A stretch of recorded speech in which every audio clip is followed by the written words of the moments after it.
A lot of the times when we're speaking about African country history, specifically Nigeria, I think it is overshadowed a lot by the colonialism period, where it's just full of trauma. It's full of just these atrocities that happen to people who are from Western Africa. I feel like we don't do enough diligence in learning the good thing about being African. I think, and that's what gives you a sense of home. Like that's what gives you a sense of pride, because you're like, you know who you are if it's just more than the slave trade, you know.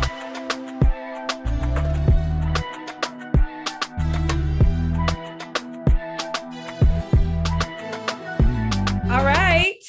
Hello. We are back with another episode of The First Gems. Welcome back, y'all. You know who we are, The First Gems, but in case you don't, let's go ahead and give introductions. I am Tanina. Kalaria. Anna.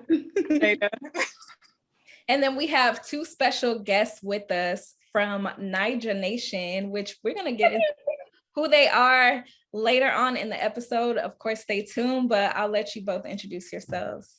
Going on, y'all? My name is Chidi Udangu, and yeah, I live out here in LA, and I'm with Naija Nation. Hi, everyone. My name is Tembela Makuba, and I'm with Naija Nation. I'm based in South Africa. Awesome. Thanks for the introduction, y'all. So before we get into the conversation, we usually start with an icebreaker just to kind of loosen us up. And I know we already had we already met before virtually, so we're pretty comfortable, but it's just kind of to break the ice and just get the conversation flowing. So my icebreaker for today, I usually like to surprise y'all, but it's going to tie into this conversation. So my icebreaker for today is, would you rather live or go back 100 years in the past or go forward in the future 100 years? And why? Say why. All right, for sure. Good question. I would definitely say forward 100 years. Kind of no-brainer because like people were racist back then, you know what I'm saying? So I ain't really with that. So I would say in the future, 100 years, I mean, to see the advancements in technology and, people aren't slaves, hopefully, right? But yeah. I would say, 100 years in the future, because knowing what happened 100 years in the past doesn't mean you can change it. But like, if you go into the future, you can sort of hop on trends before they are trends. Kind of make like a bag of that as well. So, just because you know the past doesn't mean you change it. So that's true. One more thing. Also, if you go in the future, you can hopefully you can bring your fits, and then you'll be like the real OG that got all the old school classic fits. I'm serious. That's true. I just kind of thought of that, so I was like, okay, you can bring your stuff. They might not have iPhones back then. It'd be like an OG thing that you have. So. But again, that's true. But also using that same logic though, if you went back 100 years, you already knew the things that were successful and existed that made people rich. So you can actually go and innovate those things. Right, yeah. That's true. Right. I'm not saying that's what I'm gonna do, but I just wanted to throw it out there. Like you could really make some money, just kind of follow the footsteps of the people who did make it and just do it back then, if you could. Facts. It reminds me of that episode of Insecure when Issa talks to her younger self, and she's like, make an app and name it Instagram or something. Basically, I should have invented Instagram. Yeah, you can invest in stuff. I mean, not that. That's facts. Yeah, that's a good point. Well, okay, yeah, I would actually. So I think I would go to the past just for to peek into it, not to live there. But I would be curious just to see pivotal moments in history, because I do think that a lot of history has been not told to us. So I think it'd be interesting just to see what really happened, from my own two eyes versus getting a filtered version from white people and people who just want us to think certain things or think things about our ancestors that aren't necessarily the full story. Yeah. So you basically just want to fact check everything that we learned. I think it would be cool to go back in time, but still have technology or some way to record the things that we have, like phones. And then, you know how like, you could have like a live of Harriet Tubman sneaking the slaves on a railroad track. Like, here they go. Nah, hey, I want to like have the tools to record it and be like, okay, this, you can't deny this because I have the footage. And I want to be a part of the change too. Like I would, if I know it didn't work in history, I would go back in time and try to be like a freedom fighter or just, you know, do my part. Yeah, that's good insight. Anna? That's good. Great answers across the board. I really resonate with like the whole going back to the past and being able to document, because I don't know if y'all watched Lovecraft Country, but they had an episode where they went back to Tulsa, Oklahoma, and I thought that was super interesting to think about, like, dang, if I was there in that moment. But I low-key, I'm kind of on that future wave. I want to be on my George Jetson, like, you know, spaceship flying, right? Get the little aesthetic going. I see fashion is moving in that way already. So I want a flying car and see what, you know, Black people look like in the future. I'm all into Afrofuturism too. So I want to be there for it too. The Afrofuturism, I dig it. Man, I was kind of like going back and forth. Before I asked this question, I was like, for sure, I'm gonna go in the future because I'm not about to do all that discrimination and stuff. But now that we talked about it, I definitely would love to capitalize on some things that exist now. And also too, I don't really know, like, where we sound so certain about how the world is gonna be 100 years from now. And with everything going on with climate change and all those things, like, we don't know the state of the future. So I feel more secure going back into the known rather than kind of going into the unknown. So I'm going to switch it up and say, like, I think I would definitely go into the past. And that's like my opportunity to like build generational wealth from my family back then. Was kind of like set us up now. So that's very much so a gem. That's very much so a gem. Yeah. Oh shoot! I should have saved it for the end. that was a gem because that's really true. I feel that. Yeah. There's pros and cons to both, actually. So it's really hard. Oh man, yeah. So like imagine you were like in 2015 or 2015, and you're like, man, let me just fast forward 5 years, and your ass is locked up in COVID. So you'd be like, yo, where am I at? Is this? You know what I'm saying? That's really true. Yeah, I didn't even think of that. There could be another pandemic, and I just can't. My soul, I can't live through another one. The last one was too much. Yeah. All right. Well, thank you all for that. Like, that was really dope seeing everyone's perspectives. So yeah, I feel like this is a perfect opportunity for the people watching, listening, however you're listening to this episode, to get to know Naija Nation a little bit more. So if either of you want to kind of talk about Naija Nation, what your mission is and what you're doing now, we'd love to hear it. Yeah, no, for sure. You know, so Naija Nation, well, for starters, appreciate that. You know, y'all are all so lovely. So, you know, Naija Nation, we started in 2020, you know, the latter end of 2020. And, you know, overall, we're really just a Nigerian, I can't really say lifestyle brand anymore because, you know, we just really tried to expand into so many more things than just clothing. And again, that's how we started off. But in a sentence or two, you know, Naija Nation is really, I would say, a global agency for the Nigerian diaspora. You know, just that one central hub that you can relate to anything Nigerian, you can purchase anything Nigerian, you know, you can meet your Nigerian community in person, you know, whether it's via events or via social communities. You know, that's just one of our things that we want to really resonate with. And again, that's just our mission. You know, we just want all Nigerians in the diaspora to be able to relate to one another. Because I mean, you know, I think about it like this, you know, all of our parents, right? They have, you know, they go to these wakes, these parties like every other weekend, you know what I'm saying? And it's like, they know each other. Like, that's like, they're like family, you know what I'm saying? Like, even if you haven't seen somebody in a month, years, but regardless of the state, it's really weird. They just have these connections from back home. We don't, because again, right? It's like, we're split up by borders and it's really almost like you're in a different state, you're kind of in a different world. So that's where Naija Nation comes in. We live in a digital world for the most part. So we want to, be able to bring our people together digitally. And there's just so many different avenues to do it, so many digital platforms. We have podcasts that we can do it. We can just talk, and Nigerians can just meet other Nigerians. So yeah, that's I would say that's one of our main things that we got going on as far as Naija Nation goes. But I'll pass the mic to Timbella though. I think just to sort of add on it as like a one-liner, the most pivotal thing that really Naija Nation is all about is educating, entertaining, and informing Nigerians across the diaspora.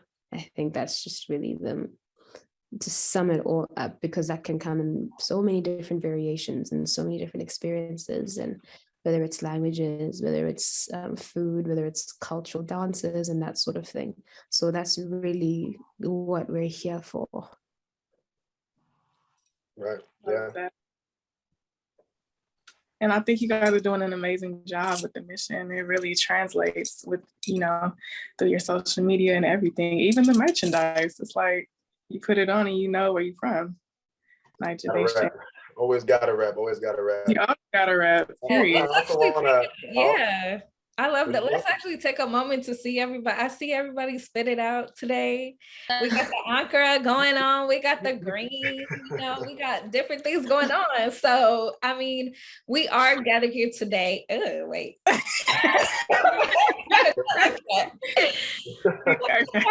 No, but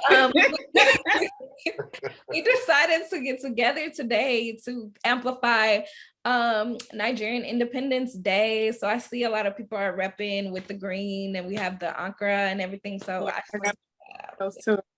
Nail cam. Oh wow, she got the nails. Yes. Wait, Jada, what's your official? Jada actually, she designs her own custom press-on nails. So really? Yeah, she does. Yeah. That's great. We see like small businesses like that, Nigerians, again, we make the world go round. So, even something like that, that would be something we'd love to put on our website. I don't know if you sell them online, but if you do, it's like, boom, throw it on our website, and then we'll be able to just kind of, again, just get it out to more people. And that's what we're all about. So just a little side note, a little tidbit, you get me? Okay. Yeah. I am actually working on the website, but as soon as I launch it, I will be tapping in with you guys. Love it. I love it. Yeah, right. I'll just do custom orders. So. Okay, cool. For sure. I also want to touch on one more thing as far as Naija Nation goes. I think our parents really instilled something so important into us, right? Being education, right? So it's, again, that's like one of our main parts of our culture. So that's one thing that we, starting off, did also try to implement from the beginning. So, we have what's called the Naija Nation Legacy Foundation. I think it's just such a huge part of our Naija Nation that we definitely need to do a better job, bringing forth, but again, slowly, right? So in short, we're just trying to give out scholarships to Nigerian students, because who has the money who has hundreds of thousands of dollars? Not many people do, we got to pull out loans. So I mean, truthfully, just any money that we make, we're really just reinvesting it straight back in the community, just trying to give out at least 3 scholarships a year. Hopefully it gets up to 5, hopefully it gets up to 10, but yeah. Just kind of wanted to throw that in because that's a very crucial part, very vital part, not only of our culture, but about what Naija Nation, what we're trying to continue to build.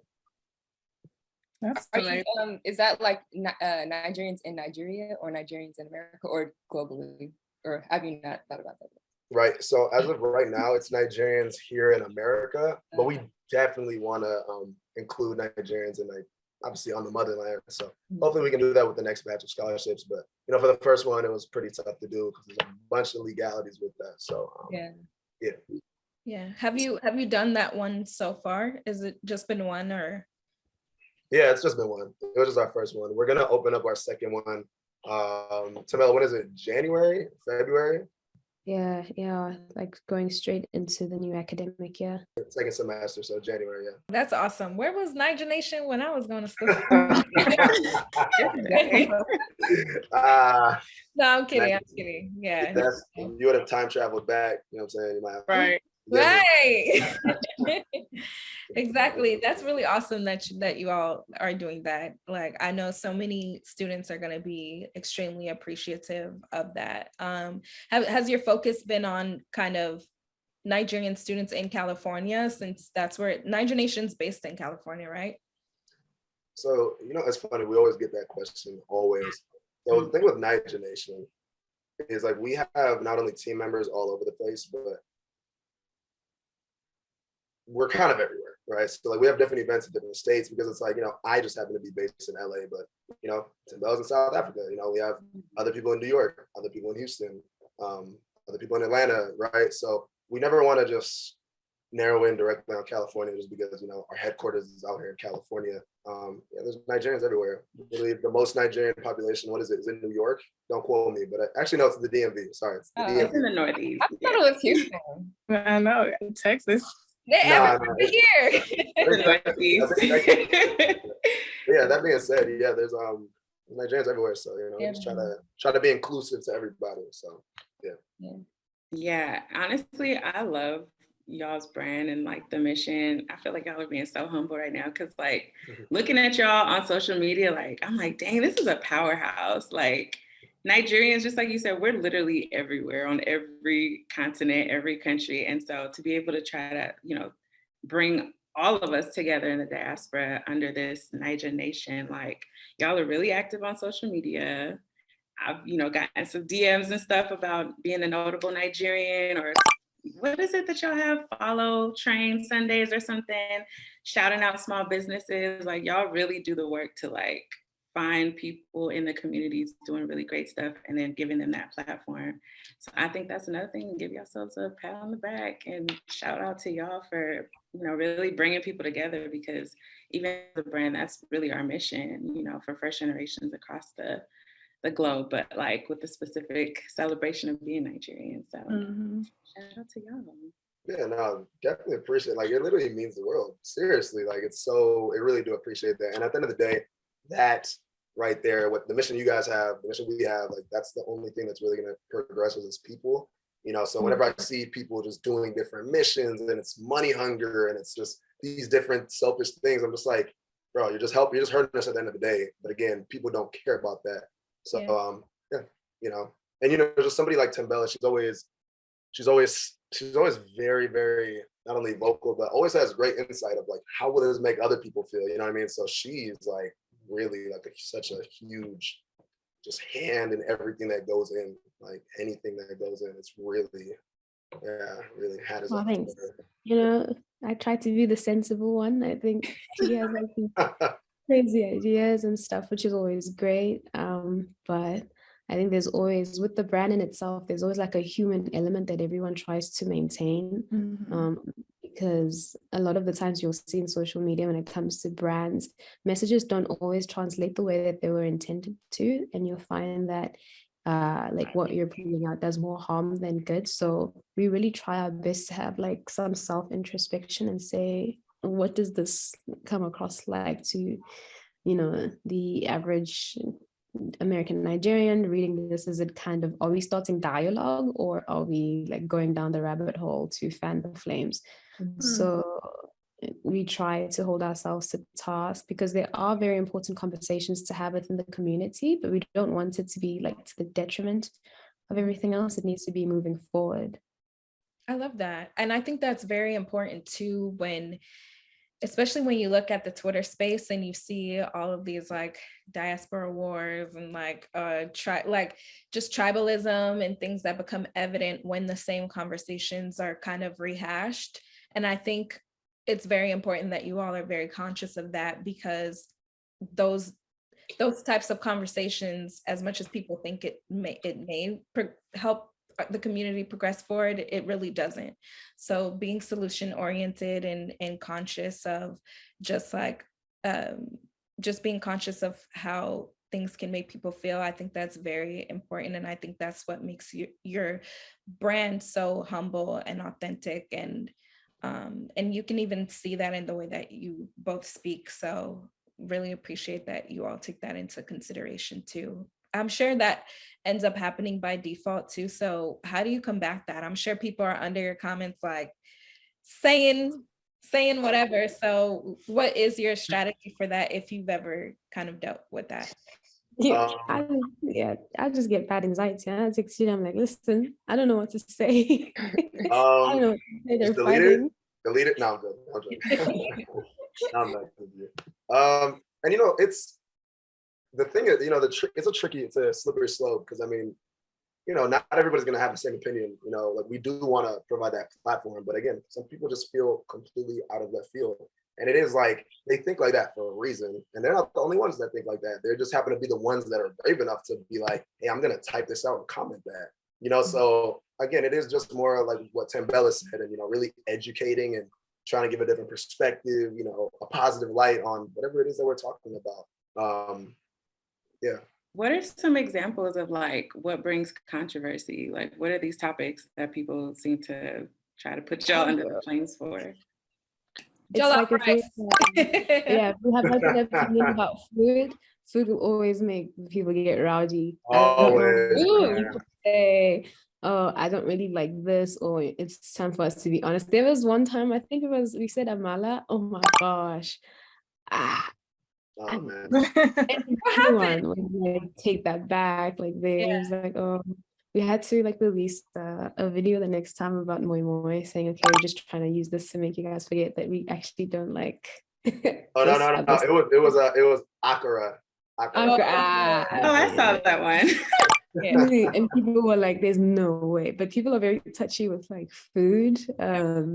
But it's a fun kind of back and forth. I think it's like a playful. Yeah, for sure. Yeah, there's healthy banter. It's kind of good, but yeah. Exactly, and then you have like the heated discussions, to when it gets like, like parents and how they were raised, and you believe that like the tough love that Nigerian parents give is healthy. It's just like, again, conversations like that, there is no right or wrong answer. Yeah. Truthfully, it just depends on who you are. Because like someone like me, I would say that, it does take some tough love. And again, tough love is not beating somebody and saying, I love you. Tough love is being assertive and saying, hey, this is the wrong way to do this.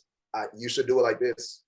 Just corrections along the way. So then, you can actually progress. Because I mean, it's funny, just, especially nowadays, right? Like people are just so sensitive. So it's like, no matter what you say, if you say the wrong thing and somebody corrects you, the person that said the wrong thing will look at you as the bad guy, and it's so detrimental to everybody because now nobody wants to correct anybody because, nobody wants to be the bad guys. So I just think it's very important, in that realm. So, yeah. I feel what you're saying too. I think those types of conversations and topics have come up on our podcast, but I think it's been more so of us sharing our direct experiences.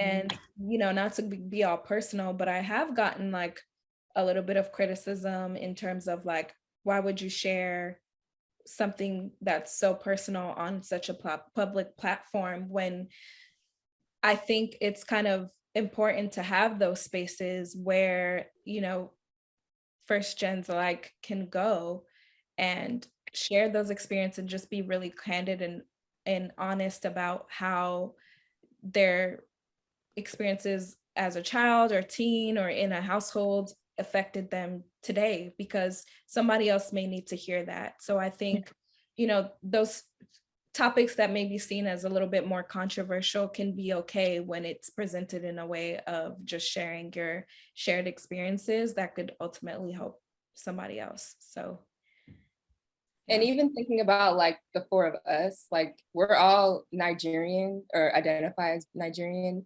but we've had like four very different experiences. And so like just even thinking about between the four of us, and we're related at that, we're cousins. So it's like, if we've had like such different experiences, like imagine like the multitude of experiences like Nigerians have, been through, some more traumatic than others, some less traumatic. Like it's just a whole like spectrum of things. So. Right.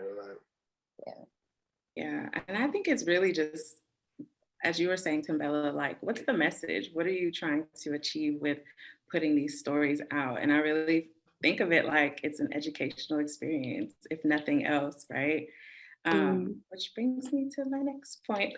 So thinking about Naija Nation and Nigeria as a whole, I really just want to kind of touch back with what Tanina brought as our icebreaker of talking about past, present, and future. And I just wonder from y'all and everyone really, when we think about Nigeria as a nation, do we know the history of Nigeria? Like, do we know where we come from? So I think that like kind of gives us into this next part of just really thinking about like, what do we know about the history of Nigeria as first gens, as the newer generation? And then if we don't know a lot, like, why do we think that is? Yeah, I say that's a good ass question and a gem at the same time. It's really deep. No, you're right. Nigeria. Me personally, I was born out here, but I've been back to Nigeria like 6 or 7 times. Every time I go back, I feel like it's less enjoyment, more sad realization, because I realize I see all of my little cousins. Again, I'm actually like one of the oldest cousins because both of my parents are firstborn. It's a little background fact. So, I'm like one of the oldest cousins. So I go back and I just see my little cousins, and of course we bring them stuff and like just the joy that they get and little things. It's just it's very sad because, Nigeria being such a rich country and they have riches in many things, oil, people, several different things. It's just sad that, they're not able to have basic necessities, like consistent electricity, consistent water, access to school, access to knowledge, things like that, and of course, it does date all the way back to, before Nigeria was really Nigeria and it was owned by the British. But at some point, Nigeria is gonna have to really get leaders in order. Hopefully it's this year with this upcoming election. But yeah, I would say that's kind of at least my history knowledge on Nigeria.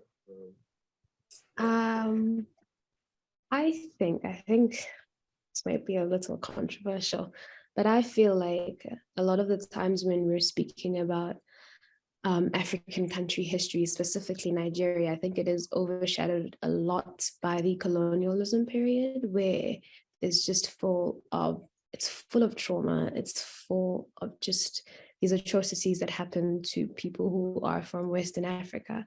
But I feel like if we can't necessarily unlearn any of those things, because if we bear in mind who history was written by, it's just the surface level. We don't necessarily know really, really what happened. We just have a smidgening of an idea of how bad things could get or how bad things were at that time. But I feel like we have a lot more to do about learning positive history, who we were before we were stripped of humanity, and the economy that we had, because it was a bustling community. It was people who were making ends meet, and not because they were relying on some British colonialism or on the pound or anything. We had communities. Their communities were thriving. There were herbalists. There were people. There was just a lot, right? There was a lot, and I feel like if we could just not saying like slowing down and about learning the bad things that happened, but also just take some time to really appreciate the true kings and queens that were existing before, Africans or Western Africans particularly were just stripped of their humanity.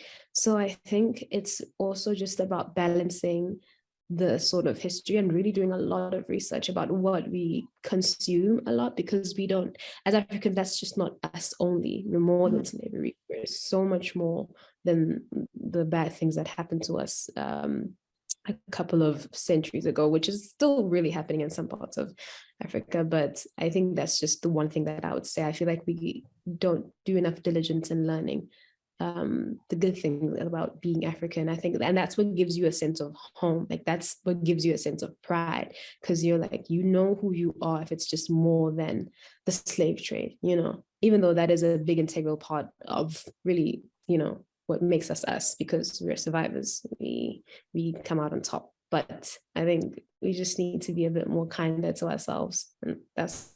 But I also and I totally agree with that, yes. But I also feel like that might be made by design. Like, I feel like the reason why we're maybe focusing on the negative stuff is so that we don't, as a people, feel empowered to like do more or like, really unite. Because I think because of all of like the injustices and like, bad things that have happened, I think it's like, in a way altered our mentalities a lot. And so I think going back to how we were before, because we were doing so great on our own independently before outsiders came in being greedy and all of that negativity. And murderous, yeah. We were doing so good, but I don't think that like that's the narrative that like the people who control history and the media want us to consume, because they know if we get ourselves together, we're gonna take over the world, period. Yeah, no, for sure. One point I want to piggyback on with that is, so the US right now is it's obviously $1, and then when it converts to currency, the Naira, it's 710 right now. Is that high? Wow. Yep. Yeah. So 710 Naira to $1. Before my dad came out here, he said that he took, X amount of money to the bank, when he first got to the States, converted the Naira to USD and got more USD. So it used to be 75 cents in Naira is 1 USD. But again, now just through, unfortunate happenings, both here and in Nigeria, the value of the money is just kind of gone to waste. So it really hurts the country overall. Wow. Tambella, what you said too, like really resonated with me. But I also think that going back to what Anna asked when she said, if we don't know about our history, why is that? I definitely would put that on the education system.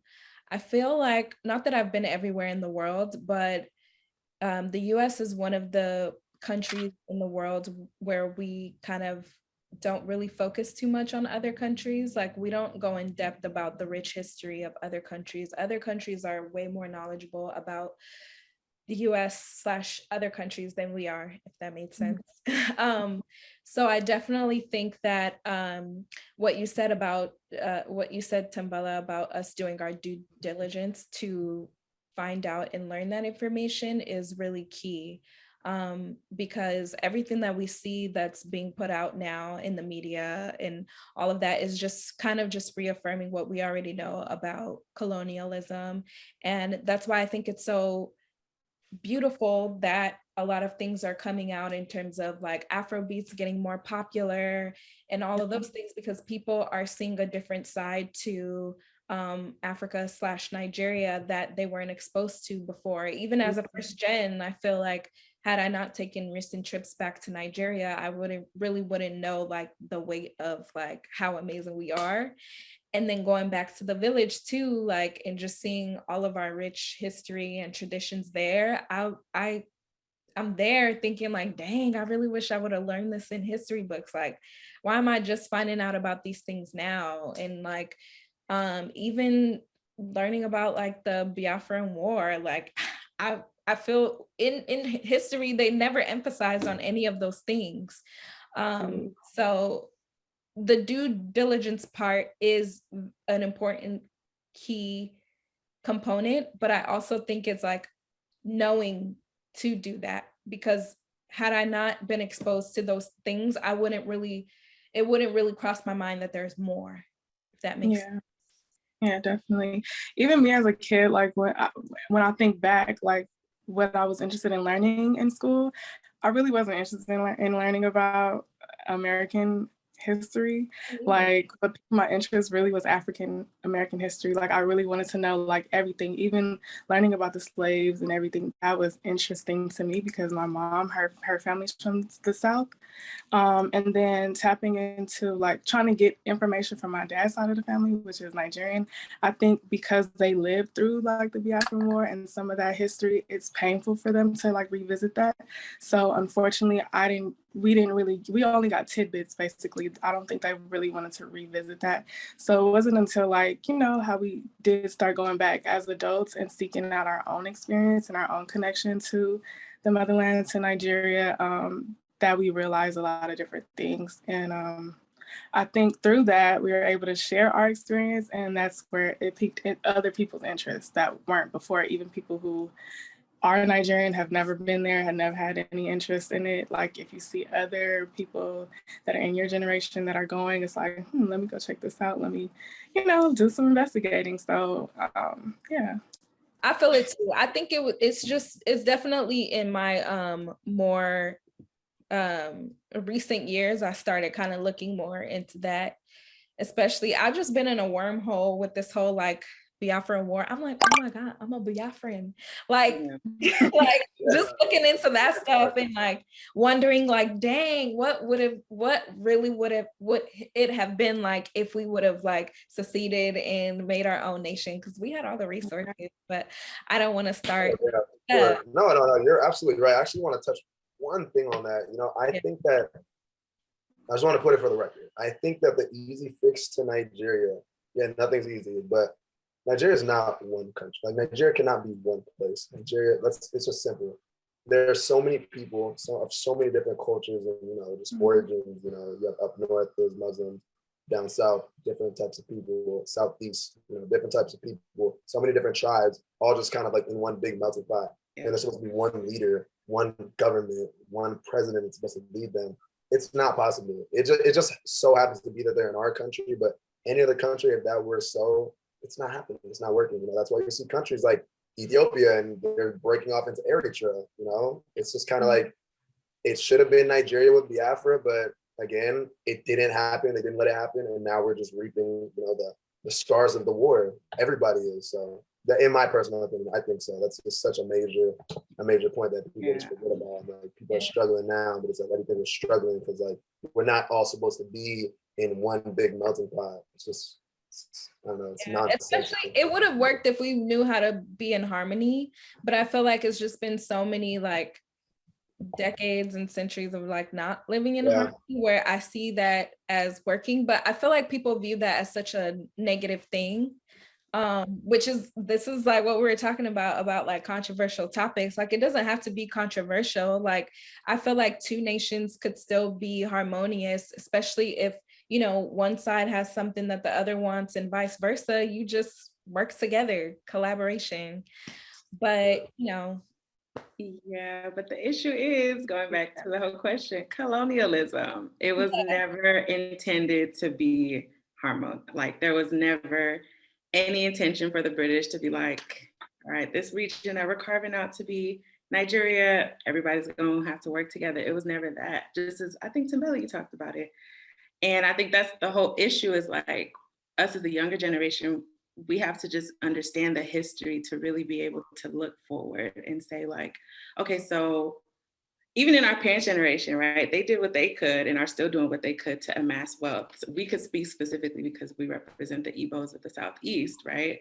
And thinking about Biafra and how that affected our families' lines in our generations. But even before that, how colonialism was a system, it was business, it was, these are the natural resources of West Africa, starting from people and slave trade, all the way down to just oil, natural resources, and taking advantage of the fact that there were cultural divisions amongst these people. Like you see South Sudan recently became a country on its own because they knew like, we want to be independent for these reasons. And I think that even in recent years with the NSARS movement, like sometimes us as a diaspora, we get flack from people back home. They're like, what are you celebrating Nigerian independence for? What is there to celebrate?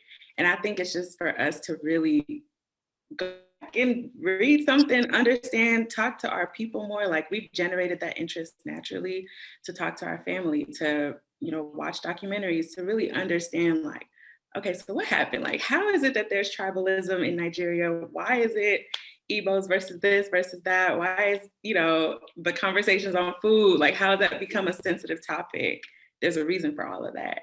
Colonialism. But also it's like we have the responsibility as a newer generation to be like, okay, we kind of want to shift the narrative and talk about the positives. And like Naija Nation is doing a wonderful example of that, of like having it be a one-stop shop for everyone under the sun who represents Nigeria, who are doing great things in the community, who are, being bosses in business, who are changing the political sphere of the nation. Like we as the first gens or like the new gens, we kind of want to shift that narrative. But in order for us to do that, we actually have to do our research and look and see where the issues and the root causes were. So it's just been interesting seeing nowadays like the topics of colonialism, not just within Nigerians, but other countries who were under British rule, after hearing about Queen Elizabeth's passing, and there's Twitter conversations sparking up about, people from India and even South Africa, and just other former British colonies talking about their road to independence, talking about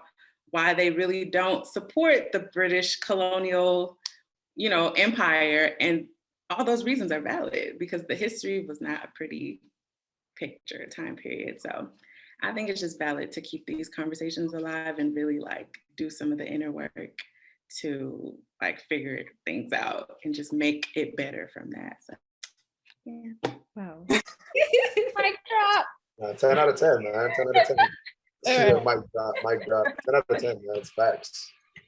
Man. Yeah. That was beautiful. So with that, like, I think that's a perfect segue to discuss what we see as like a positive step forward for the future to move into the direction of having those conversations. Like we have both brands here who's built kind of that platform to have these conversations and to move things towards a positive direction. What are some other ways that we can bring about that? Like even you can speak in terms of us being first generation, like is it our responsibility? Like are we like carrying the torch from the generations before us? Is it our time now? Like what can we do, especially with like the popularization of everything in our culture? Like you're seeing more Nigerian restaurants pop up. You're seeing people. Yeah, you're Wakanda forever. You're seeing people embracing like our music and all those things. Like, what I want to say? Like, if you go to graduations, like when we were at Anna's graduation, just seeing all the last names, like, come on. I just love that. It's good. We're doctors, we're lawyers, entrepreneurs. Like, I just love seeing the representation. Yeah, I think we're doing not everything, but we're doing a great job. Like I want our hat is off. We're doing great. That's why people are embracing Afro beats like how they are, and they just embrace Nigerian food because we're such proud people and we're just always pushing our culture. I would say the next step is obviously for more people to get rid of the shame of really embracing their, as they say, Nigerian name. I would say one of the next steps is a major step. And it's tough, and people for some reason feel shamed doing it, but it's learning the language. It's if you let the language die,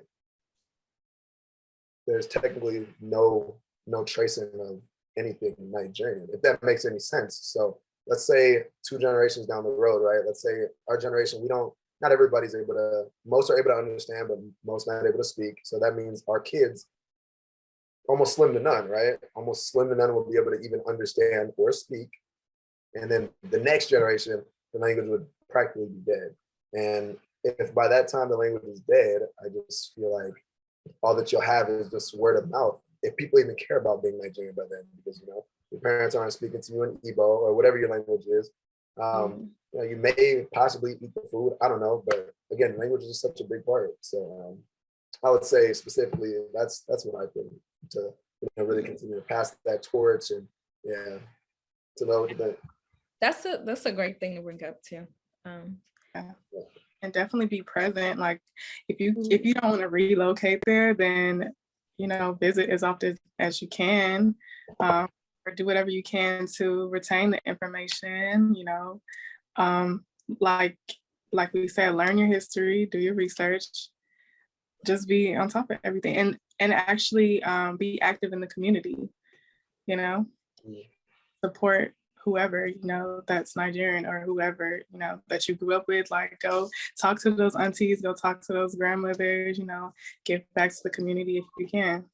Yeah, I think community is definitely the way. And I think what we're both trying to do with our brands is a great first step, because with community, once you have like that strong just like that close-knit sense of togetherness, there's a lot more things that can be accomplished. Like the things that you're saying in terms of languages, like I know there are some organizations that are in brands that are popping up that is making it their mission to make sure that people in the diaspora are learning the languages, and so that we're able to carry that on. And when we have community, we're able to further encourage us to go back. And when we have community, we're able to amplify our messages so much more. So I definitely think like, you know, what we're aiming to do here is definitely like a great foundation for being able to do more, for sure. I think I cut you off, Tamela. Don't worry. So just to build off what Jada was saying, I saw a video on TikTok, but it was like in Zulu and stuff. But the lady was like, as much as we don't want to admit it, but we are becoming the aunties and uncles, like whether we like it or not. Getting older, so the younger like teens are looking at us in terms of we're the older Nigerian generation. So I think there's so much potential, specifically looking at just the Nigerian community in the diaspora. Just this past year, it was the highest grossing diaspora bringing money home. And I think the most important thing is really just realizing that things will not necessarily change if we still have all the old systems in place. And there's already so much excellence and so much talent in this community, where it goes all the way from parliament to sports to celebrities to musicians. It's just so rich in everything, but it will not move forward if it's still with the old grandpas who are stuck in parliament and who have put their friends and families into different positions of power and just really manipulating resources the way that they are. So as much as the community in itself can be brilliant, if the head is just sick and poisonous, then the body will not function at all.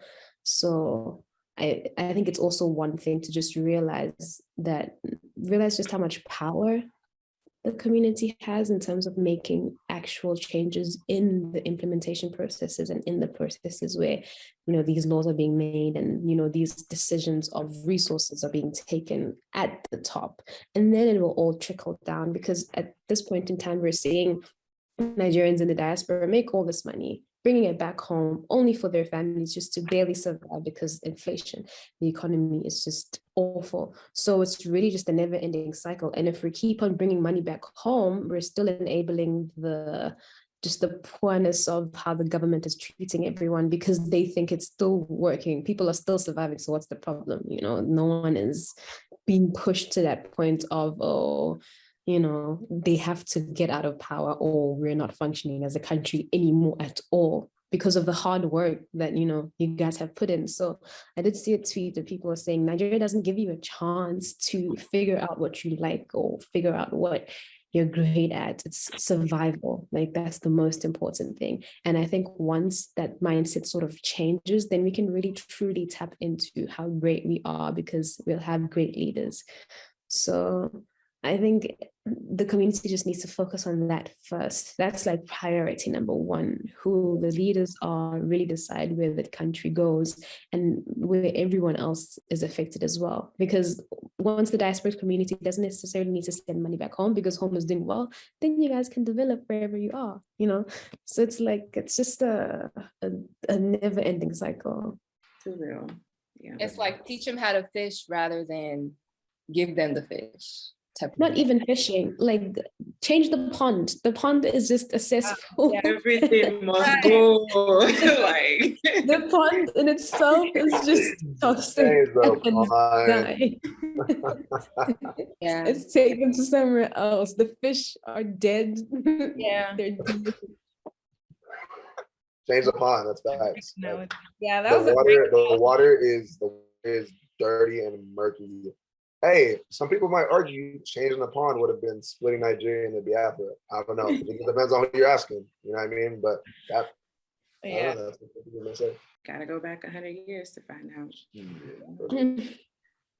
Yeah, that's really real. And I think, again, reiterating the whole youth in Nigeria who are mobilizing themselves. There's a movement with the presidential election currently ongoing, and you see a lot of civic engagement from the youth now and having a voice and putting a voice to a platform. So I guess our hope as diaspora is to just be able to amplify that as much as we can to be able to see that shift happen in our lifetime, in our generation. I will say too, from our brand and being creatives, I definitely want to see more of the art of storytelling being developed and being focused on stories that would help change the mindset of younger people. I know that, well, I recently watched The Woman King. I don't know about y'all. Highly recommend it. Absolutely loved it. I will. Yeah, put that on your list. I literally sat through that theater like beaming, because I know that us as Nigerians, we are great storytellers. Us as Igbo people, great oral traditional people, and I don't want that to die out. I know that there's already a momentum to, you know, procure a lot more of diverse stories that happen, but just as there's still whole storyline, right? I want to know more about Biafra and how that came to be. I know Half of a Yellow Sun exists, and I'm thankful for Chimamanda for writing that book, which really got me into wanting to be an author and following those footsteps of people. So I really just want to see more of storytelling, more of diverse perspectives of stories that share our history and that could inspire us as the youth to really want to pick certain things back up, whether it be our language, whether it be our cultural traditions, but really inspire us to really make that positive change, because time is in one direction for a reason, and we have a limited amount of resources and things to do while we're here. So I think that's a great, you know, like so insightful, honestly. I think one thing that our generation, unfortunately, we do have to realize is like, we may not be able to see it, you know, but we do have to be willing to, you know, put in that work and say, hey, like, this is for them, you know, this is for like 2 generations down the road. Like, I'm going to put in this work right now, so it lives on forever, you know? Oh, yeah. It sounds like we're like dropping some gems right now. I feel some gems in the air. Gems, man, gems. Feeling them. I'm really feeling them. All right. So I think this is a perfect time to segue into our gem dropping. If you've listened to the first gems, you already know what this portion is about. So does anyone have a gem to drop? Wow, we've talked about so many things. Like, what gem would you drop for somebody who just wants to aid in moving Nigeria in the right direction? Right. I would say for anybody that wants to move Nigeria in the right direction, or, you know, also B, wants to just embrace their culture, I would say what's good for the goose may not be good for the gander. Let me explain. So a gander is a female goose, and I don't mean that, this proverb is not obviously like depending on the sex. More specifically, it means, you know, we always compare, as Nigerians, we always compare each other to other countries. We're always comparing ourselves to the US, to Europe, to the UK. It's like, we can't because like we're all just different. We're all just different. So I think to progress Nigeria and really just embrace your culture, just do it. You know, don't be worried about the United States culture. Don't compare yourself to these different cultures. Embrace full-fledged being Nigerian. You know, we have our slogan, it's Naija proud, Naija strong, Naija Nation, because, you know, we're a proud, strong nation, you know? So that's what we got to be, top to bottom, everybody. I think that would be my gem for anybody that wants to, you know, embrace that Naija culture. So, yeah. And there's a proverb as well. I'm trying to copy. Copy, my bad. But I think there's also one thing that we have on the website, and I feel like it plays part in like the gems. So it's, I think, correct me if I'm wrong, but it's about if you want to go fast, go alone. But if you want to go further, go together. So I think it's just really a matter of moving together at a slow pace. I don't think change will come overnight, and it's never something that's supposed to come overnight, because then there's something wrong. Like, there's something wrong that happened, it won't last. So I feel like a lot of the Nigerians in the diaspora know the steps and measures to take to sort of try to make things better, and efforts is really the best that we could do. We can't just sit and watch, but we can try and see just how far we can get. Jam. Oh, look at that. Oh, thanks. I got I love I was on mute, but you get clicks. I got clicks. No, I love that. And that was basically what I was gonna say too, in terms of togetherness. We are a strong and mighty nation. I don't think we would have been able to persevere and overcome all of the trials and tribulations that we did overcome if we weren't moving as a unit. So I just want to kind of take this as an opportunity to emphasize what you said, Tambella, in terms of kind of we can achieve more when we work together. And if we think more as a collective, we'll be able to transform just Nigeria's future. And we may not be able to see the benefits of our labor immediately, but in due time, we'll get there. But right now, we got to work together. Yeah, definitely.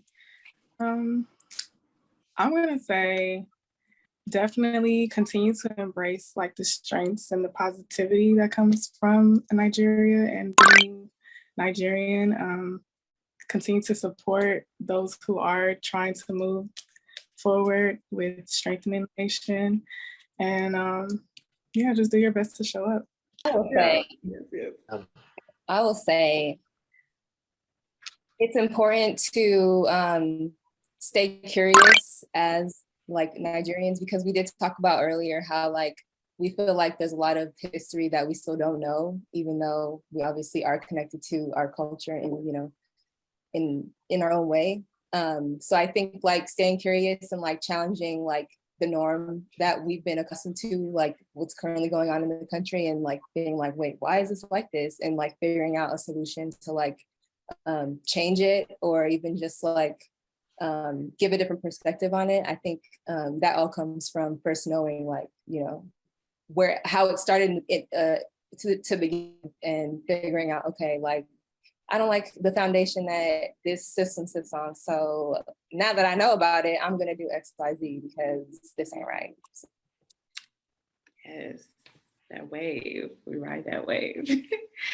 I would say something that really kind of gets me every time I do like watch something that's informative on history or gives me a different perspective on what it means to even be Nigerian. I realize that every single one of us that is alive today has survived, right? Generations of genocide, war, anything that involves sort of death and cutting off lineages. And we really have survived. Our families have survived that. So I feel like there's an equal sense of responsibility and celebration that we should all embrace in our current day and age as first generations, to really kind of move with that surviving spirit, like really take in what has happened, just as Clara just mentioned, but approach it with the spirit of a survivor. Like we're here for a reason, and make with what we have to hopefully and intentionally do what's right for our people. So that's what we got to do as Nigerians. Come on, somebody, like. Come on. Yeah, like, remember that, you know, that African saying, or I don't know if it originated in Nigeria, like it takes a village to raise a child. I also think it takes a village to build a strong nation. And I think that's the type of mentality that we need to have when we are trying to move towards that more positive direction. Just think about that same mentality when it comes to raising a child, like you're bringing new life. So we have to work together to bring out a new positive future. Right. That's a bonus. Yes, bonus. All right. Okay, anything Chidi or Tambella that you guys want to plug that you have coming up, like that the people can, you know, get excited about? It is Independence Day, you know. Sure is. It sure is. Well, you know, we have different, for starters, I want to thank all of you amazing, lovely ladies. This was such a fun just podcast. Like seriously, it was just great. So insightful. Like I'm so insightful. But on our end, you know, we just have different projects we're working on. You know, just really continuing to add on, you know, we have a few upcoming events. We have our Independence Day parties on October 1st, Independence Day. So you know it's going to be lit. Like there's not actually almost a no-brainer that it's going to be lit, green and white. So there's that. We have our Talents of the Diaspora talent show in Dallas in October. A different festival that we're helping host in Florida in November. And, you know, just besides that, you know, just the continued support that we're always going to, you know, continue to unite the Nigerian community with. Yeah, I would say that. Yeah, Timbella, what up? I just want to thank everyone. I feel like this has been such a great experience. And thank you so much for making time. I really enjoyed conversing with you guys and sort of just getting your outlook, because I feel like if anything, our audience are Nigerians in the diaspora, and sometimes we don't hear them as well as we can. So really just having that first base conversation going on directly with the people who we're here for is really good. Just so, you know, keep us on the right track and stuff, and make sure that we're not straying from the path. So thank you very, very much. I appreciate it like a lot. Oh, thanks. We appreciate you all as well. Yeah, likewise. Thank you for joining us and having this inspiring conversation with us. I'm motivated. I'm really motivated and inspired after this conversation, and we all equally appreciate you. Yeah, no, absolutely. Likewise. And yeah, I was gonna say something, but it just completely slipped my brain. Sorry. Oh, I was gonna say, go ahead. Yeah, it just slipped my brain, but I remember. There we go. Yeah, anybody that's listening to this, you know, Nigerian, African, or not, you know, just regardless of what you do, always remember to put kindness first, because, you know, besides our culture, that's what's always gonna win. It's kindness. Kindness always wins, and to be kind to anybody that you meet. You never know what they're going through, man. So just be sure to be kind. Yeah. Another bonus, Jim. Another book. Dropping them like y'all better up. Absolutely. Kindness always wins. Kindness will prevail, man. For real. For sure. And I'll definitely see you guys. Hopefully October 1st, but if not, just somewhere in LA, because we're neighbors. So yeah, for sure. For people who are listening or viewing this, like, where can they follow you? Where can they catch up with you all? You want to do that? Yeah, no, for sure. Yeah, you can follow us on all social platforms at Naija Nation, whether it's Pinterest, Instagram, Twitter, TikTok, LinkedIn. You know, just follow us there. You know, stay up to date with Nigerian news.